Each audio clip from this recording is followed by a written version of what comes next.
মুখ খুলিছে গুলিবিদ্ধ ফৰেষ্টাৰ কেশৱ বৰাই। শোণিতপুৰ মিছামাৰীত ৭ জুলাইৰ নিশা কি হৈছিল?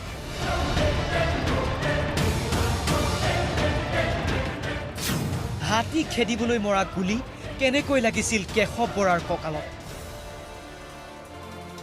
তাৰিখ ৭ জুলাই, স্থান শোণিতপুৰ মিছামাৰী। জিয়াগাভৰু বিট অফিচৰ ৫জনীয়া দলে হাতী খেদিবলৈ যাওঁতে হাতীলৈ মৰা গুলী আহি কেশৱ বৰা নামৰ এইগৰাকী ফৰেষ্টাৰৰ কঁকালত লাগিছিল। আৰু তাৰ পাছতে পৰিয়ালৰ লোকে অভিযোগ আনিছিল বিট অফিচাৰ গোপাল ডেকাৰ ওপৰত।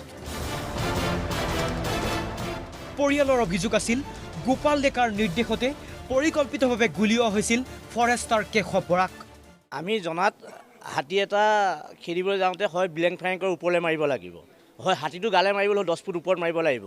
কেনেকৈ 3 ফুট তলত বা 4 ফুট 3 ফুট 3.5 ফুট তলত মোৰ দাদাৰ কঁকালত লাগিল গুলীটো। গুৱাহাটীৰ আয়ুৰচন্দা হস্পিটেলত চিকিৎসাধীন ফৰেষ্টাৰ কেশৱ বৰাই এবাৰ মুখ খুলিছে প্ৰতিদিন টাইমৰ আগত। 5জন আমি সদায় হাতী খেদিবলৈ আহোঁ ডিউটি। সেইদিনাখন 4টা হাতী ওলাইছিলে ইয়াৰ ফৌজত। 5জন মানুহ আহিছিলে ড্ৰাইভাৰৰ সৈতে। আহিলৈ হাতী উলিয়ালে। এটা হাতী ইয়াৰ ফৌজত সোমাই গ'ল, বাকী 3টা সেইপিনে ৰাস্তা পিনে আহি গ'ল পকা ৰাস্তাত।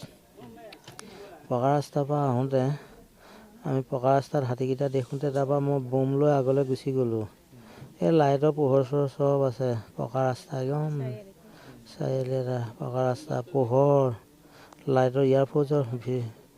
তাৰপৰা পকা ৰাস্তা কিনাৰত অহা যোৱাৰ লগে লগে তাৰ মই আগবাঢ়ি গৈ বোম ফুটাবলৈ ধৰোঁতে পিছ চাইডৰ পৰা বোমটো তাৰ গুলিটো ফুটি গ'ল। গুলিটো ফুটি গৈ লাগি গ'ল। লাগি গৈ মই পৰি গ'লোঁ। পৰি গৈ আকৌ মই নিজেই উঠিছোঁ।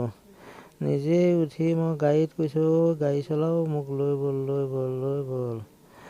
লগে লগে সেইখন গাড়ীতে লৈ আহিছে। মাথাত পানী দিছে এজনে, এজনক কৈছোঁ বোলো লৈ ব'ল। ধৰ্মই মাথাত পানী দিছে। ড্ৰাইভাৰক কৈছে যে গাড়ী নৰখাবি। বিজিতে কৈছে যে গাড়ীখন ৰখাই দে ৰখাই দে ৰখাই দে, কিয় কৈছে নাজানো আৰু। কেশৱ বৰাৰ অভিযোগ, এই গুলীৰ আঁৰত আছে ব্যক্তিগত আখেজ। অভিযোগৰ আঙুলি বিট অফিচাৰ গোপাল ডেকাৰ ওপৰত।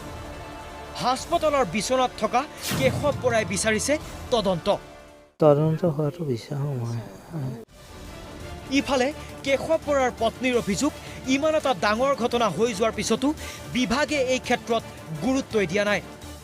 অফিচৰ ফালৰ পৰা কি ভাবিছে মই তাকে, আজি পেচেণ্টজন যে ইমান দিন পৰি আছে, নে মোক পইচা নালাগিব নেকি? এতিয়া চৰকাৰৰ ফালৰ পৰা ট্ৰিটমেণ্ট কৰিব লাগে, সেইখিনিতো মোক কৰাই নাই। কৰিম বুলি কৈছে, কৰিলেও মই কাইলৈ পেচেণ্টজন উলিয়াই দিলে মই নিম ক'ৰ পৰা? মোৰ হাততো পইচা নাই। এই ক্ষেত্ৰত বিট অফিচাৰ গোপাল ডেকাৰ মন্তব্য সুকীয়া।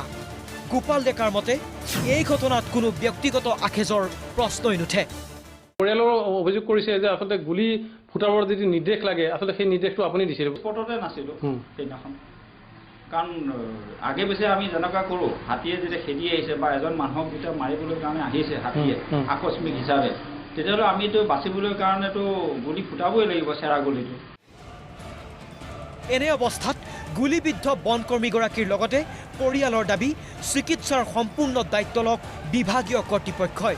লগতে ৭ জুলাইৰ নিশাৰ সঠিক তদন্ত হওক। ঢেকিয়াজুলিৰ পৰা বিমলজ্যোতি নাথৰ সহযোগত কেমেৰা পাৰ্চন বিপুল ৰাজৰ সৈতে লক্ষ্যজিৎ গোহাঁইৰ ৰিপৰ্ট, প্ৰতিদিন টাইম।